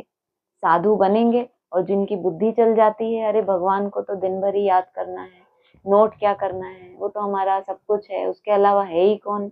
हम तो हैं ही उसी के, उसी की वजह से हम हैं, नहीं तो हम तो कुछ भी नहीं है। इनको एक गाली दे के देखो इनके मुंह पे, हाँ, हम तो कुछ है ही नहीं, मतलब मुझ निर्गुण हारे में कोई गुण नहीं। तो आपको कोई एक थप्पड़ मार दे तो आपको बुरा क्यों लगना चाहिए? अब भिखारी है, उसको कोई बोल चल भाई आगे बढ़, हमारे पास कुछ नहीं है, तो गुस्सा आएगा उसको। अब इनको एक गाली दे के देखो और तमतमा नहीं जाए तो फिर सोचते हैं कि अहंकार कहाँ है? अहंकार तो है ही नहीं, सब कुछ तो बाबा का ही है, हमारा तो कुछ है ही नहीं। ये ऐसे करते करते ही लास्ट में इनको पता चलेगा कि ये छोटे छोटे जो सूक्ष्म विकार हैं, ये कितनी मेहनत करने के बाद, मेहनत किस लिए कर रहे हैं कि आपको वो दिखें। मुझे हैरानी होती थी इस बात के कि स्वर्ग और वैकुंठ, स्वर्ग माना स्व स्थिति में गया, वैकुंठ माना कोई कुंठा नहीं। जब कोई स्व स्थिति में चला गया तो कुंठा कहाँ बची उसके अंदर? ऐसे क्यों देख रही? कुछ गलत बोला? स्व स्थिति में जा रहा है वो। अब बता रहे हैं कि अब जब कोई कुंठा नहीं रहेगी, अरे स्व स्थिति में कैसे चला गया? आत्मा बनना तो मतलब कुछ सेकंड के लिए टिकते हैं तो कैसा लगता है? अरे वाह हम आत्मा है, वाह हम ये हैं, इतना सुंदर सितारा में। और फिर कुंठा, क्या लगता है आपको? हाँ ये है जवाब उसका। स्व स्थिति में गए तब तो आपको पता चला कि कितनी परतें हैं। थोड़ा थोड़ा, अभी आप धीरे धीरे कुछ कुछ भी टिक रहे हो, तो अब धीरे धीरे क्या हो रहा है? बेहतर इसलिए हो कि अभी पता चल रहा है, अभी गया नहीं है वो। उसको जाने में तो क्या, जाने के लिए क्या विधि है बाप के पास? जो आपकी कमजोरी है बार बार क्या होगा? जहां चोट लगी है वहीं क्या करेगा? वहीं थपाड़ा पड़ेगा आपको, और बार बार आपको चेकिंग होगी, बार बार आप फेल होगे। लेकिन एक टाइम ऐसा भी होगा कि फेल होने के बाद भी आप खुद को क्या दोगे? शाबाशी दोगे कि मैं फेल नहीं हुआ, फेल तो हुआ हूं लेकिन किसी बात से मैं संतुष्ट भी हूँ। फीलिंग आई माना फेल हुआ, ये तो आपको परिभाषा पता ही है। आपको फीलिंग आई, आप फेल हो गए, लेकिन उसके बाद किस बात की खुशी है आपको? कि पहले से कम समय में मैं वापस अपनी अवस्था में चला गया। उस माया ने मेरे अमृत वेले को प्रभावित नहीं किया, उसने मेरे चार्ट को प्रभावित नहीं किया। थोड़ी सी देर ऊपर नीचे हुआ और वापस अपने, तो आप क्या हुए? Fail with honour. ये हमारी परिभाषा है कि फेल हुए लेकिन हम खुद से संतुष्ट हैं कि जब नेक्स्ट टाइम ये पेपर आएगा ना, तब तक और अच्छी तैयारी हो जाएगी। इसको कहेंगे चेकिंग, और इसमें सालों लगते हैं। सोचो, पूरे जीवन की भी हिस्ट्री लिखते हैं। तुमको तो सिर्फ याद का चार्ट लिखना है। अपनी ही उन्नति है, बाबा को याद नहीं करेंगे तो ऊंच पद पा नहीं सकेंगे। विकर्म विनाशी नहीं होंगे तो ऊंच पद कैसे पाएंगे? फिर सजाएं खानी पड़ेंगी। मोचड़ा जो नहीं खाएंगे तो पद अच्छा मिलेगा। मोचड़ा खाकर फिर कुछ थोड़ा बहुत पद पाना, वह क्या काम का? स्टूडेंट होते हैं ना, स्कूल में पढ़ते हैं, कोई स्टूडेंट ऐसा होता है, लौकिक में जब आप स्कूल में होंगे कोई ऐसा होता है, एक तो ऐसा होता ही है, इतना पिटता है टीचर से, लगता है इसका भी क्या जीवन है। टीचर को ये लगता है कि बस फेल ना हो जाए तो मेरी नाक रह जाए। इतना पिटा, फिर कभी उसके नंबर आ भी गए तो टीचर कहेगा मेरे हाथ तो सुजा दिए, इतना मारना पड़ा, इतना ठोकना पड़ा। और ऊंच पद, टीचर की जितनी कम मेहनत लें आप और जितना अच्छा आप पढ़ाई पढ़ें, तब क्या कहेंगे आप, उतना ऊंच जाएंगे, क्योंकि मेहनत बहुत कम ली है आपने। क्योंकि कल परसों भी पॉइंट आया था ना, टीचर की जितनी ज्यादा मेहनत लेते हैं, टीचर को बार बार आपको इशारा करना पड़े, ये ऐसा नहीं ऐसा, एक बार माफ, दो बार माफ, तीसरी बार तो माफ भी नहीं होता, फिर तो धर्मराज को सामने कर देते हैं। लेकिन हमें जरूरत ही ना पड़े।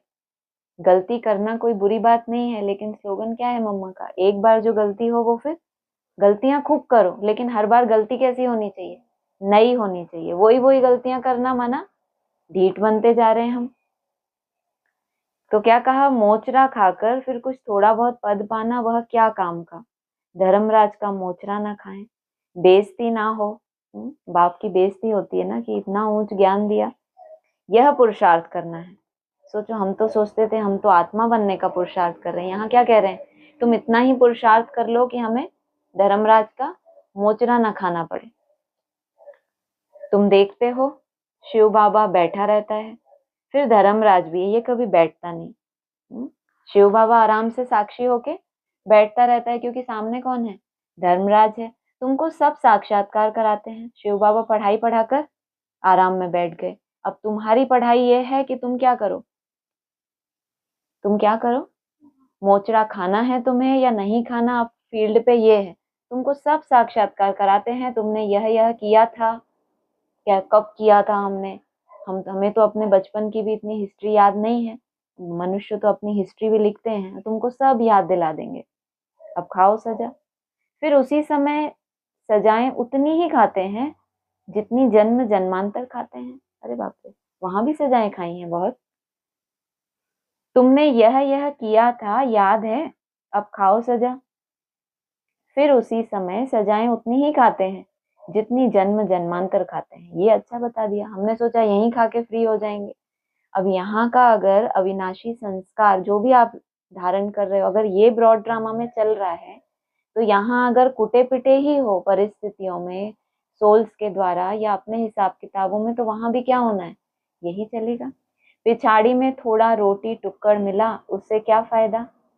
मोचड़ा तो नहीं खाना चाहिए, अपनी अवस्था की जांच करनी है, जैसे पोता में निकालते हैं, कोई 6 मास का, कोई 12 मास का, कोई तो रोज का भी निकालते हैं।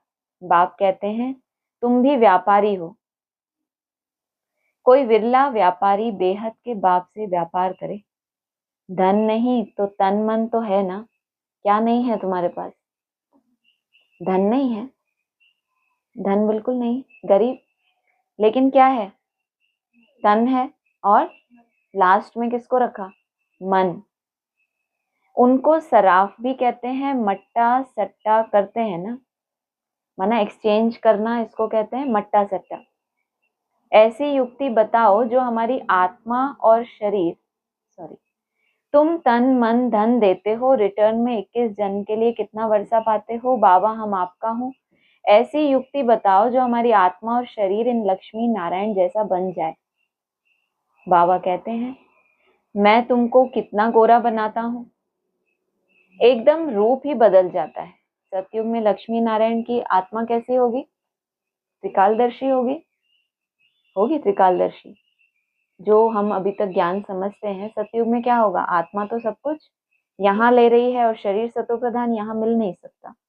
क्या समझाते हैं बेसिक ज्ञान में कि यहाँ क्या है, तुम्हारी मन बुद्धि एकदम सतो प्रधान बन रही है, और शरीर कहाँ सतो प्रधान मिलेगा, वहां जाकर। और तब मन बुद्धि कैसी होगी, बुद्धू कैसे बन जाएंगे, वहां तो कोई ज्ञान की दरकार ही नहीं। और यहाँ क्या मांगा, आत्मा प्लस शरीर दोनों ही कैसा हो जाए, इन जैसा बन जाए, एकदम रूप ही बदल देता हूँ। बाबा कहते हैं मैं तुमको कितना गोरा बनाता हूँ, एकदम रूप ही बदल देता हूँ। कोई बहुत काला हो और एकदम से बहुत गोरा हो जाए, कुछ होता है ना, कोई युक्तियां ढूंढते हैं कि हम गोरे बन जाएं, दुनिया में बहुत होता है ऐसा। और बाबा कहते हैं मैं तुमको कितना गोरा बनाता हूँ, एकदम रूप ही बदल देता हूँ, जो तुम्हारी कल्पना में भी नहीं है कि इतने शुद्ध संकल्प मेरे अंदर आ सकते हैं। कभी कभी होता है ना, अपने अंदर के तामसी संकल्पों को देखकर क्या लगता है, अपना कालापन हम कहाँ से देखते हैं, कांच में देखते हो क्या? कहाँ देखते हो? अपने संकल्पों में देखते हैं, अपने मन रूपी दर्पण में देखते हैं, और इतना गोरा बनाए कि एकदम रूप ही बदल जाए। दूसरे जन्म में तुमको फर्स्ट क्लास शरीर मिलेगा, तुम वैकुंठ में भी देखते हो, तुम जानते हो यह मम्मा बाबा फिर लक्ष्मी नारायण बनेंगे। एम ऑब्जेक्ट भी दिखाते हैं। अब जो जितना पुरुषार्थ करे, अगर पुरुषार्थ पूरा नहीं करेंगे, धम चक्कर मचाएंगे, तो अपना पद ही भ्रष्ट करेंगे। अच्छा, मीठे मीठे सिकीलदे बच्चों प्रति माता पिता बाप दादा का याद प्यार गुड मॉर्निंग। रूहानी बाप की रूहानी बच्चों को नमस्ते, रूहानी बच्चों की रूहानी बाप दादा को नमस्ते। धारणा के लिए सार है, अपनी अवस्था की जांच स्वयं ही करनी है। अपने कल्याण के लिए डेली डायरी रखनी है, जिसमें याद का चार्ट नोट करना है। बेहद के बाप से सच्चा सच्चा व्यापार करना है। अपना तन मन धन बाप के हवाले कर 21 जन्मों के लिए रिटर्न लेना है। निश्चय बुद्धि बन अपना कल्याण करना है। वरदान है, खुशी के साथ शक्ति को धारण कर विघ्नों को पार करने वाले विघ्न जीत भव। जो बच्चे जमा करना जानते हैं वह शक्तिशाली बनते हैं। खुशी तो तब भी होती है जब बहुत, मान लो किसी ने बहुत कमाई कर ली, एक ही दिन में बहुत कमा लिया, तो उसको खुशी होगी कि नहीं? और अगर उसने गंवा दिया कुछ ही दिनों में, तो खुशी रहेगी? खुशी की शक्ति कब जमा होती है? शक्तिशाली कौन बनता है? जो जमा करता है। यदि अभी अभी कमाया, अभी अभी बांटा, स्वयं में समाया नहीं, तो शक्ति नहीं रहती। उठ लो थोड़ी देर। क्या किया? कमाई की आपने, कुछ ना कुछ आपने, आपको लगा कि अब पहले से मैं बेहतर हुआ, लेकिन क्या कर दिया आपने? गलती बांट दिया उसको। आपको बहुत जल्दी थी कि सबको पता चले कि मैं इनसे बेहतर हूँ। नहीं तो होता है ना, इसकी भी चेकिंग करनी होती है। आपके मुख से क्या निकलता है, जो आपके मन के भाव होते हैं। अपने आप को ज्ञान योग वैसे क्या होता है, गुप्त होता है, लेकिन इन्होंने क्या गलती कर दी? खुशी तो बहुत थी, क्योंकि कोई भी इंसान, चाहे कोई छोटा बच्चा भी हो, जो भी, चाहे कोई बचपन से तपस्या करे, उसको उसका फल मिलेगा कि नहीं? सृष्टि का ही कायदा है। अगर आपको भी मिल गया तो कोई बहुत बड़ी तोप हो गई क्या? बहुत बड़ी तोप हो गई। हर एक पुरुषार्थ करेगा, जो मेरा बाबा मीठा बाबा जाप करेगा उसको ये मिलेगा। तो हम इतने उतावले हो कि हम बेहतर हैं, हम किससे? माना जिसके पास जाना है वो लक्ष्य सामने नहीं है। अरे इतने जन्म तपस्या की किससे मिलने के लिए? भगवान से मिले। या एक दो को देखते थे भक्ति मार्ग में, ये कितने घंटे जाप करता है, ये कितने घंटे जाप करता है, ऐसे भक्ति करी है क्या? इसको सतो प्रधान भक्ति कहेंगे? तो क्या बोला? जमा करना जानते हैं वो शक्तिशाली बनते हैं। अभी अभी कमाया बांटा, स्वयं में समाया नहीं, तो शक्ति नहीं रहती। सिर्फ बांटने व दान करने से खुशी, दान करने की खुशी रहती है, लेकिन दिक्कत क्या आ जाएगी वापस? दूसरों को बांटा, अपने खुशी है इस बात की कि मुझे इतना मिला है, तब तक खुशी है जब तक आपके सामने कोई विघन नहीं है। जैसे ही कोई विघन आया, कोई कर्म भोग आया और आप उसको फेस नहीं कर पाया, फेल हो गए, तो खुशी रहेगी? दूसरों को तो दान किया लेकिन खुद हार गए। तो शक्ति हो तो सहज ही विघ्नों को पार कर विघ्न जीत बन जाएंगे। फिर कोई भी विघ्न लगन को डिस्टर्ब नहीं करेंगे। याद नहीं बोला, याद को डिस्टर्ब नहीं करे। विघ्न तो आता ही है कि इनकी याद डिस्टर्ब हो जाए, लेकिन याद से भी ऊपर किसको रखा? याद हमारी ऊपर नीचे हो जाए, लेकिन लगन कभी भी कम ना हो। इसलिए जैसे चेहरे से खुशी की झलक दिखाई देती है, ऐसे शक्ति की झलक भी दिखाई दे। स्लोगन है, परिस्थितियों में घबराने के बजाय उन्हें शिक्षक समझकर पाठ सीख लो। ज्वाला स्वरूप स्थिति में रहे, शक्तिशाली याद का अनुभव करो। लास्ट सो फास्ट पुरुषार्थ ज्वाला स्वरूप का ही रहा हुआ है। पांडवों के कारण यादव रुके हुए हैं। पांडवों की श्रेष्ठ शान, रूहानी शान की स्थिति यादवों की परेशानी वाली स्थिति को समाप्त करेगी। इनकी नाम में भी याद है, लेकिन बाबा ने बताया असली यादव कौन, जो याद में रहे वो यादव।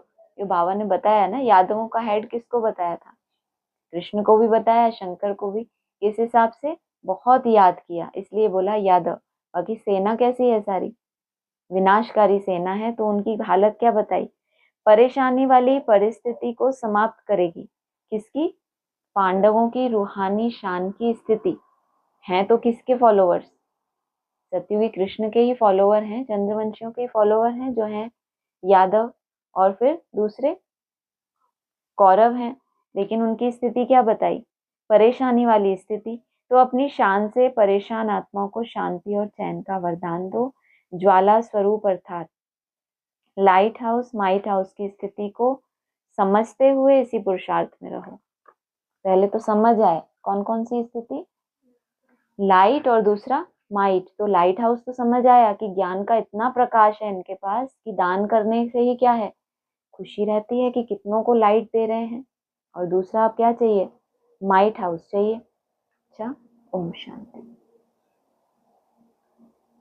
है किसी को कुछ पूछना? आपको कुछ बोलना?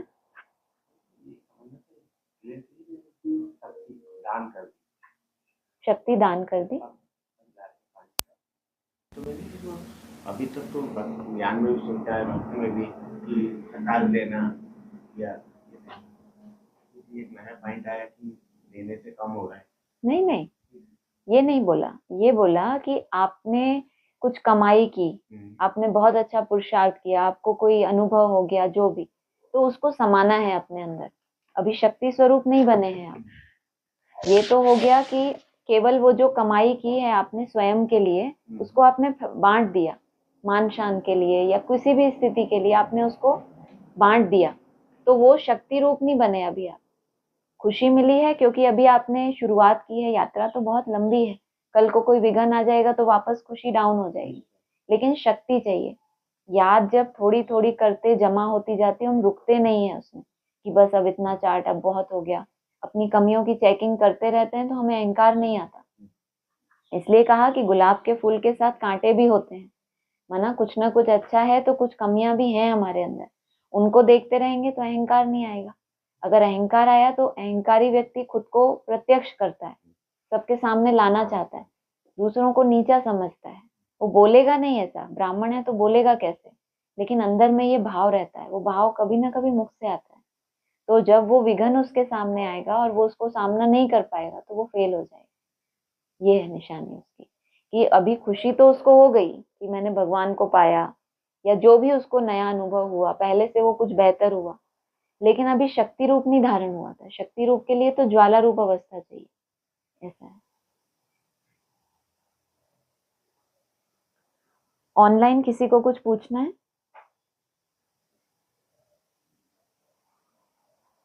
ओम शांति। ओम शांति। हाँ जी, ओम शांति। ओम शांति। आवाज आ रही है? हाँ जी, आपकी आ रही है। हाँ जी। एक तो जो आपने वो एक्सप्लेन, आई मीन अपना ही था हमारा सेल विद ऑनर, वो अच्छा लगा।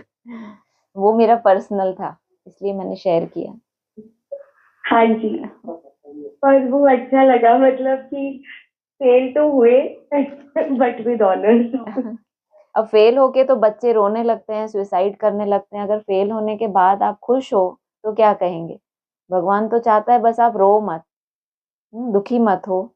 अब आप तुरंत फेल हो गए, आपको पता भी चला, लेकिन आपको लगा कि अब जरा मैंने इतने समय कमाई की है, इतना निसंकल्प निसंकल्प, फेल होने के तुरंत बाद आप अपने को ऑर्डर करो स्टॉप, और आप निसंकल्प हो जाओ लंबे समय के लिए, तो आपको खुशी नहीं होगी? बहुत खुशी होगी, जैसे बाप आपकी पीठ थपथपा रहा है। हाँ जी। हाँ जी, हाँ जी। आज वृक्षपति और बृहस्पति, मतलब स्टार्टिंग में जैसे आया कि आज के दिन को कहा ही जाता है वृक्षपति डे, जिसको मिलाकर कहा है बृहस्पति। बिल्कुल। आपने एक्सप्लेन तो किया है, हाँ जी। बट मतलब ये दो अलग अलग को कहेंगे, वृक्षपति अलग और बृहस्पति अलग, क्योंकि ऐसे कहा ना कि जिसको मिलाकर कहा है बृहस्पति, तो फिर एक वही नहीं है हुआ। हम दो समझते हैं, माना आत्मा सो परमात्मा दुनिया वाले कह देते हैं, होते तो दो ही हैं, लेकिन जब दो आत्माओं के संस्कार एक हो जाते हैं, जैसे दुनिया में नाम रखते हैं लक्ष्मी नारायण सीताराम, तो ये हैं तो दो ही, लेकिन उनके जब संस्कार एक हैं, सोच एक सी है, मन मना भाव जब आप हो जाते हैं, तो जो आप बाप के मन में संकल्प वही आपके मन में संकल्प। तो जो वृक्षपति है वो तो हो गया गुप्त, वो तो रचयिता हो गया इस पूरे झाड़ का, जिसने हमें ये समझ दी, चक्र की नॉलेज दी, नहीं तो कुछ जानते ही नहीं थे। अब है विराट रूप धारण करने की बारी। अब जो बाप ने तुम्हें समझ दी है, उस आधार से तुम्हें ब्रॉड रूप धारण करना है। बीज में टिक के प्रैक्टिकल तुम हो, तो दोनों को मिलाकर, माना अगर वो नहीं होता जो बैकबोन है जिसने बीज डाला, तो बृहस्पति भी कुछ नहीं होता। तो दोनों को मिलाकर कहा जाता है, अर्थात उस रचना में बाप की महिमा समाई हुई है। इसलिए बोला ना, माथे पर रखकर नदी पार कराई है, तो कितना बड़ा एहसान है। तो रचना कभी भूल सकती है उस एहसान को? तो इसको कहेंगे कि हैं तो दो ही, लेकिन समाये हुए हैं, सर्कुलेशन सेम है, तो जैसे दोनों को मिलाकर ही कहा जाएगा। जो देने वाला है उसकी महिमा कभी गुप्त हो नहीं सकती। दर्शकों जो देखने वाले हैं उनके नजरों से वो गुप्त हो सकता है, लेकिन दोनों को मिलाकर ही कहा जाएगा। शिव की दृष्टि में मिलाकर है। हाँ जी, हाँ जी, हाँ जी, ठीक है। और जो आज अभी ये वाली बात भी आई ना कि कृष्ण श्री कृष्ण को ऐसे लेके गए सर पे, नदी पार की, और वो पॉइंट ये था कि सतयुग का फर्स्ट प्रिंस है श्री कृष्ण। तो ये वाला पॉइंट, मतलब जैसे ब्रह्मा कुमारी में जब हम थे बेसिक में, तो यही समझते थे ना कि ब्रह्मा बाबा के लिए ये बिल्कुल। तो मैं तो पहले दिन से ही आपसे कह रही हूँ याद आता होगा ना, वापस आओ वापस आओ। हमें जो मुरलियां समझाई जा रही हैं उसका प्रैक्टिकल स्वरूप हम हाँ यहाँ जी, देखना चाहते हैं ना। अब भाई तो आदि में भी बाबा ने कहा है कि नदी पार की थी, आदि की भी बात है 47 के लिए, लेकिन तब तो राज तिलक दिया गया, ब्रह्मा बाबा को राज तिलक दिया गया है। नदी पार वहां भी की थी, लेकिन कैसे पार करनी है, ब्रह्मा बाबा तो ये भी भूल गए कि कौन सी नदी पार की, क्योंकि उनको तो लिखते थे वो, और वो पढ़ लिखा हुआ और पढ़कर सुनाते थे। अब जिन्होंने पार की है वो नदी का नाम कैसे भूल जाएंगे कि कौन सी नदी पार की थी? तो उनकी बात नहीं है। सतयुग अर्थात यहाँ पर जो बाप ने बोला तुम बच्चों को नई दुनिया की सौगात दी है, जहाँ सत्य की शुरुआत होती है। सत्य ज्ञान तो बाप ने दे दिया, लेकिन प्रैक्टिकल में उस सत्य को धारण करने वाली आत्माएं भी तो चाहिए ना। तो जब शुरुआत होगी तो पहले पहले फर्स्ट प्रिंस ही तो बनेंगे ना। पहले जब हम त्रेता युग की सीढ़ी पर पांव रखते हैं तो कहते हैं हम जैसे प्रिंस बन गए। पहले बैगर थे, उसके बाद बैगर टू प्रिंस बनते हैं, और उसके बाद फिर राजा बनते हैं, और उसके बाद फिर महाराजा बनते हैं। ये हमारी उल्टी सीढ़ी चढ़ने के स्टेप्स हैं। हाँ जी, आपकी आवाज नहीं आ रही अब। अच्छा, ये पूरा सुनाई नहीं दिया आपको? कट कट के आई आवाज, तो मैं अच्छा, रिकॉर्डिंग में सुन लूँ।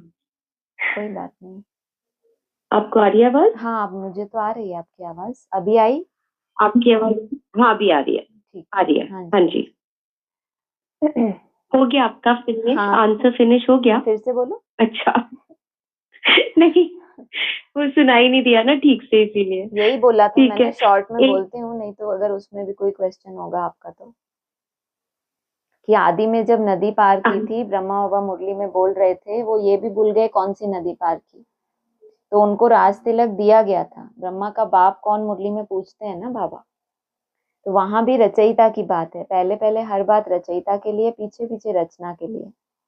और उनको जो प्रिंस बनकर आना है वो प्रैक्टिकल में तो देख नहीं पाएंगे। तो मुरलियों में जो भी कुछ वर्णन आता है, बाबा जो भी हमें ज्ञान देते हैं, वो इन्हीं आंखों से हमें प्रैक्टिकल भी देखना है, इसीलिए वो हमें समझ मिलती है। बाकी जो प्रैक्टिकल नहीं देखना उसका बाबा परिचय क्यों देंगे हमको। तो ये रचयिता की बात है कि जब नई सृष्टि की शुरुआत होती है, बाप ने जो पढ़ाई पढ़ाई है, सतयुग यहाँ ही तो होगा। तो उस सतयुग में पहले पहले बैगर टू प्रिंस 5 साल लगते हैं बैगर टू प्रिंस बनने में, उसके बाद बनते हैं किंग और उसके बाद फिर महाराजा बनते हैं। तो ये स्टेप्स होते हैं। हाँ जी। हाँ जी। नहीं, ये तो बात यहाँ समझ में आती है। आप ऐसा नहीं सोचना, आपने भी बोला ना कि उस टाइम से भी यही बोल रही हूँ। नहीं नहीं, आ वो तो गई है वैसे ही बात समझ। है।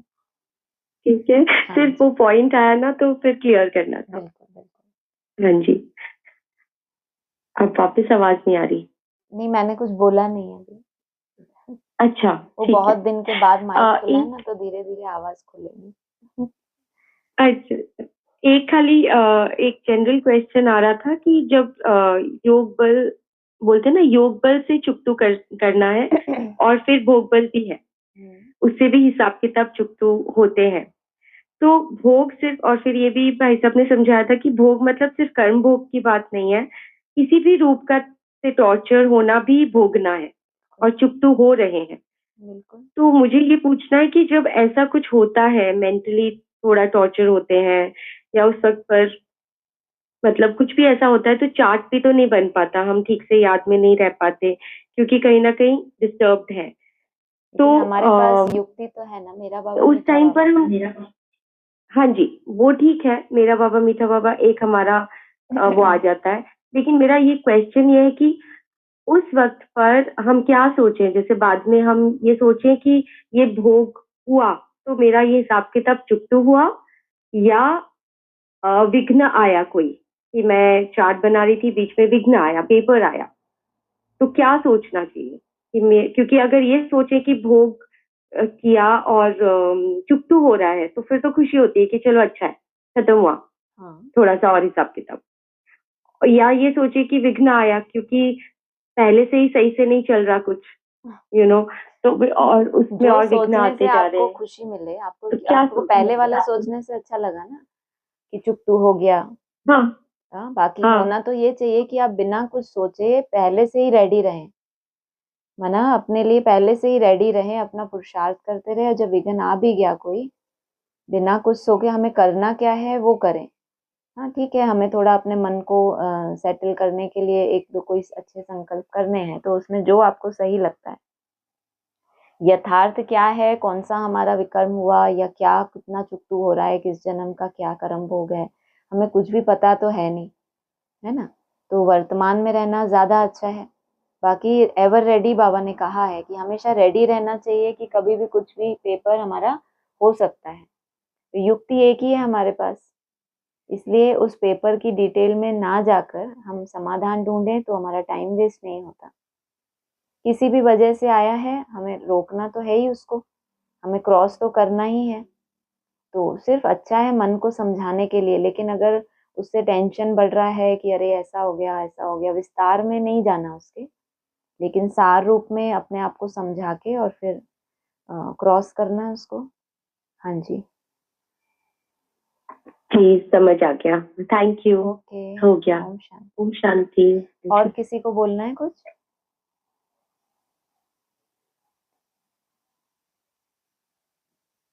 ठीक है, Om Shanti. Adiós, amigo. Chao,